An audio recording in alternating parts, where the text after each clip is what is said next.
आज कहानी सुनी अनसुनी में सुनिए डॉक्टर शोभा घोष द्वारा लिखी कहानी दिन ढला रात हुई। तो चलिए कहानी को शुरू करते हैं। बहू, अब जाकर सो जाओ। आवाज सुनकर सुधा चौंक पड़ी। घूम कर देखा, ससुर जी खड़े थे। उसे बड़ा ही संकोच हुआ। अपने दुर्भाग्य की पीड़ा में स्वयं जले, पर दूसरों को जलने का उसका क्या अधिकार है। सर नीचे किए वह चुपचाप जाने लगी। चौधरी जी ने बुलाया, बहू सुनो। सुधा रुक गई। मैंने तुमसे जो बात पूछी थी उसके लिए तुमने कुछ सोचा है? पिताजी, नहीं नहीं, मुझसे ऐसा नहीं होगा, नहीं होगा। चिल्लाती हुई वह पागल की तरह अपने कमरे में चली गई और बिस्तरे पर पड़कर सिसक सिसक कर रोने लगी। पिता की इकलौती बेटी थी सुधा। बचपन से ही लाड़ प्यार से बड़ी हुई। दुख का नाम तो उसने कभी सुना ही नहीं। गुलाब सी कोमल, चंपा सी सुंदर, मुख पर अल्हड़पन की छाप। छोटी उम्र में ही शादी कर दी पिता ने। लड़का योग्य था, पर चांद में भी काली रेखाएं मौजूद होती हैं। सब गुणों के होते हुए भी एक बात जो अखरने वाली थी वह फौज में काम करता था। रिश्तेदारों ने आपत्ति की, मां ने भी घोर विरोध किया। बोली, बेटी की इच्छा पूर्ण करने के नाम पर आप उसका सुख लूटना चाहते हैं, सुहाग लूटना चाहते हैं। पर बेटी की इच्छा के सामने आखिर माता पिता दोनों को झुकना पड़ा। अनिल से सुधा की शादी हो गई। बड़ी धूमधाम से शादी हुई। सभी ने बधाइयां दी। मंगल कामनाओं की वर्षा, आनंद लहरों की पूर्व छटा। सभी सुधा के भाग्य की सराहना करने लगे। सहेलियों ने कहा, अगले साल तेरे मुन्ने के लिए झूला लेकर आऊंगी। उसके गुलाबी गाल शर्म से लाल हो गए थे। उसने कहा, धत। छुटपन से ही सुधा को रानी पद्मिनी, दुर्गावती, लक्ष्मीबाई आदि वीरांगना की कहानियां बड़ी अच्छी लगती थी। सोचती थी, कितनी अच्छी थी वे वीरांगनाएं। देश के आन पर स्वयं मर मिटी। स्वयं उसने बंदूक चलाना, घोड़े पर चढ़ना, कार चलाना, साइकिल चलाना, तैरना आदि सीखा। माता पिता की अत्यंत प्यारी होने के कारण उसकी हर इच्छा की पूर्ति तत्क्षण हो जाती थी। जब वह बहुत छोटी सी थी तभी से कहती थी, बाबू, मेरी शादी ऐसे दूल्हे से करना जो साहिब लगता हो और जो हवाई जहाज में बैठकर मुझे आसमान में घुमाए और बंदूक चलाकर शेर भालुओं को मारे, और अगर हम लोगों के सामने कोई दुश्मन आ जाए तो उसे शिवाजी की तरह तलवार से मारकर घोड़े पर चढ़कर मुझे लेकर घर आ जाए। पिताजी अपनी भोली भाली बेटी की प्यारी प्यारी बातें सुनकर हंसते थे, खुश होते थे। प्यार से उसका सर चूमकर कहते थे, मेरी बेटी अपना दुल्हा घोड़े पर चढ़कर खुद ही ढूंढ लेगी। हठपूर्वक वह कहती थी, नहीं बाबू, तुम ही ढूंढ लेना। अच्छा बेटा अच्छा, कहते कहते हंसते हंसते लोटपोट हो जाते थे वह। आज वही बातें कांटों की तरह उनके दिल में चुभ रही हैं। एक तो पुत्री का दुख और उस पर परिजनों की दिन भर भत्सना और तिरस्कार पूर्ण व्यंग बाणों की बौछार। आखिर सुधा की शादी हो गई। दुल्हन बनकर सुधा ससुराल गई।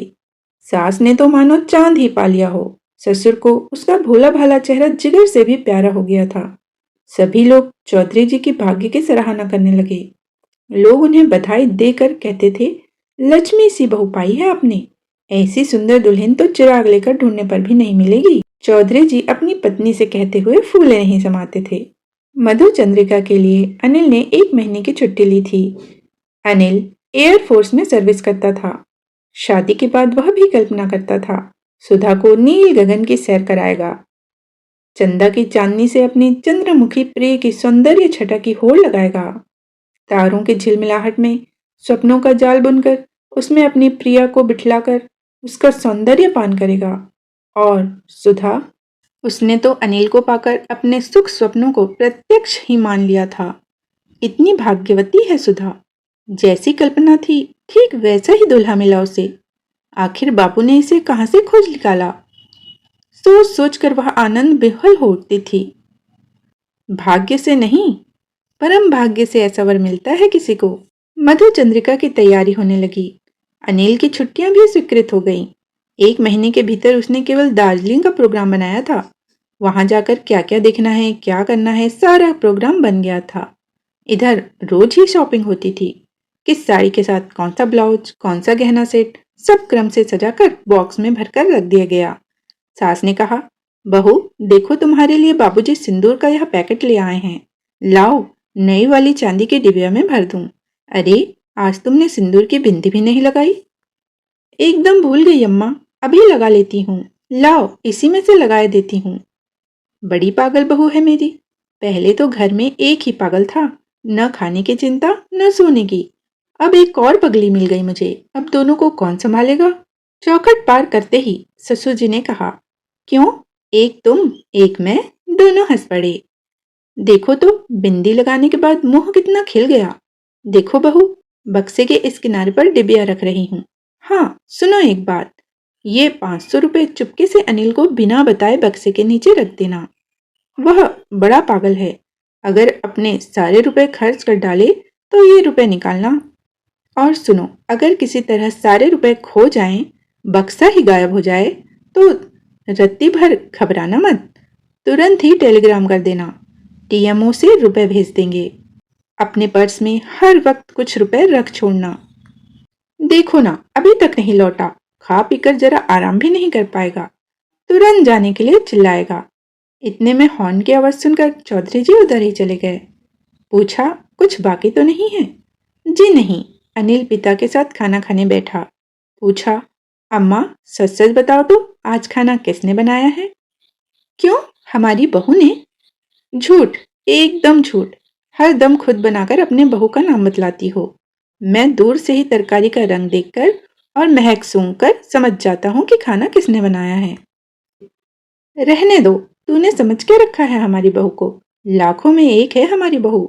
उसी समय दरवाजे पर जोर से नॉक हुआ। सबका ध्यान उधर ही चला गया। नौकर ने आकर बतलाया कि भैया जी का अर्जेंट टेलीग्राम आया है। अनिल ने गिलास के पानी से हाथ धोकर जाकर टेलीग्राम ले लिया। जाकर बैठक में बैठ गया। उसे लौटने में देर होते देख माँ वहां गई।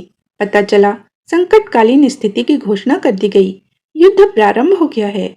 इस कारण उसकी छुट्टियां रद्द कर दी गई हैं। सैनिकों के लिए रसद लेकर जहाज ले जाना है उसे। आज अभी इसी क्षण जाना है उसे। माँ की आंखें भर आईं। पिता ने दीर्घ श्वास ली और सुधा।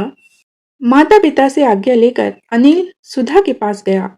सुधा का करुण मुख देखकर क्षण भर के लिए विचलित हुआ। फिर तुरंत ही अपने को संभाल कर बोला, सुधा अधीर न हो। देश की स्वतंत्रता और अखंडता की रक्षा के लिए जा रहा हूँ। यह तुम्हारे लिए गौरव की बात है। तुम्हारा स्नेह, सहारा, शुभ कामनाएं हमारे साथ रहेंगी। इसके आगे वह कुछ भी नहीं कह सका। जल्दी से निकलकर चला गया। सुधा पत्थर की तरह बरामदे में खड़ी होकर अनिल को देखने लगी। जल्दी ही वह उसकी आंखों से ओझल हो गया। सुधा की मुख निगाहें अश्रुधारा बहती हुई पलकें बिछाकर आशा का आंचल पकड़कर पति मिलन की प्रतीक्षा करने लगी। जितने ही दिन बीतते गए सुधा अधीर होती गई। आशा की हल्की सी रश्मिहीन किरणों की आड़ में वह फिर से मधु चंद्रिका की मधुमयी आशाओं का जाल बुनने लगी। आखिर एक दिन तो वह लौट आएगा। कितना अच्छा दिन होगा वह। अनिल उसे गले से लगाकर प्यार से कहेगा, सुधा हम लोग मधु चंद्रिका के लिए चलेंगे। विधि की कैसी विडंबना थी। आशा की ये धूमिल किरणें भी उससे छीन ली गईं। उसका जीवन अंधकार पूर्ण हो गया। समाचार मिला, अनिल जिस जहाज को लेकर गया था, शत्रुओं ने उसे एकदम नष्ट कर दिया है। उसमें से कोई नहीं बच सका। मासूम चेहरा, श्वेत कुंद की पपड़ियों में लिप्त शरीर, आभूषण विहीन अंग प्रत्यंग, सास ससुर से देखा नहीं जाता। सास उसकी आंख बचाकर बिलख बिलख कर रोती। ससुर दीर्घ श्वास लेते, करुण आहें भरते। आखिर बहुत हिम्मत कर पत्नी से राय लेकर अपनी इच्छा प्रकट की। बोले, बहू तुम्हारी खुद की शांति के लिए, हमारी शांति के लिए, अनिल की शांति के लिए मैं तुम्हारा हाथ किसी दूसरे के हाथ पर रखना चाहता हूँ। सुधा ने सुनकर कान बंद कर लिए। नहीं नहीं, मुझसे ऐसा नहीं होगा, नहीं होगा। चिल्लाती हुई वह पागल की तरह अपने कमरे में चली गई और बिस्तरे पर पड़कर बिलख बिलख कर रोने लगी। कुछ दिनों बाद सास ने फिर समझाया, पर सुधा नहीं मानी। चौधरी जी इस भयंकर मानसिक अशांति के कारण सैयाशायी हो गए। हालत खराब होती गई। सुधा सब समझती, पर दूसरी शादी किसी और से सोचकर सुधा सिहर उठती। पर ससुर की बहुत बुरी हालत देखकर वह अनिच्छा से ही राजी हो गई। बोली, पिताजी आप ठीक हो जाइए, फिर आप जैसा चाहेंगे वैसा ही होगा। क्या कहा बहू तुमने? तुमने मेरी बात मान ली? खुशी से उनकी आंखें चमक उठी। बेटी, अब मैं अच्छा हो जाऊंगा, जरूर अच्छा हो जाऊंगा। शादी की तैयारी हो रही है। आज ही उसकी शादी है। सब लोग काम में व्यस्त हैं। सुधा सवेरे से आज जो खिड़की पकड़कर खड़ी है, वहां से हिली नहीं। सहेलियों ने उसे सजाया, फिर से सारे गहने पहनाए, हाथों में मेहंदी लगाई। वह जाकर फिर उस खिड़की के पास खड़ी हो गई। एक सहेली ने कहा, सुधा इधर तो आ, जूड़े में फूल गुथना है। दूसरी ने कहा, अरे भाई उसे परेशान क्यों करती हो? वह अपने दूल्हे को देखने के लिए खड़ी है। दूल्हा? दूल्हा? कहाँ है दूल्हा? वह चिल्लाती हुई दौड़कर आगे बढ़ी। दीवार से धक्का खाकर गिर गई। सर में गहरी चोट लगी।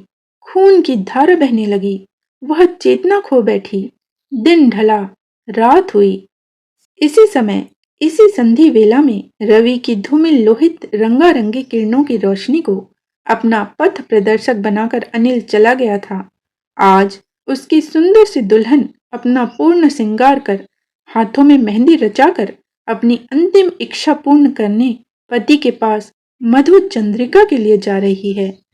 मस्तक से निकलने वाली खून की धारा उसके सुहाग को बधाई दे रही है। अभी आप सुन रहे थे डॉक्टर शोभा घोष जी द्वारा लिखी कहानी दिन ढला रात हुई।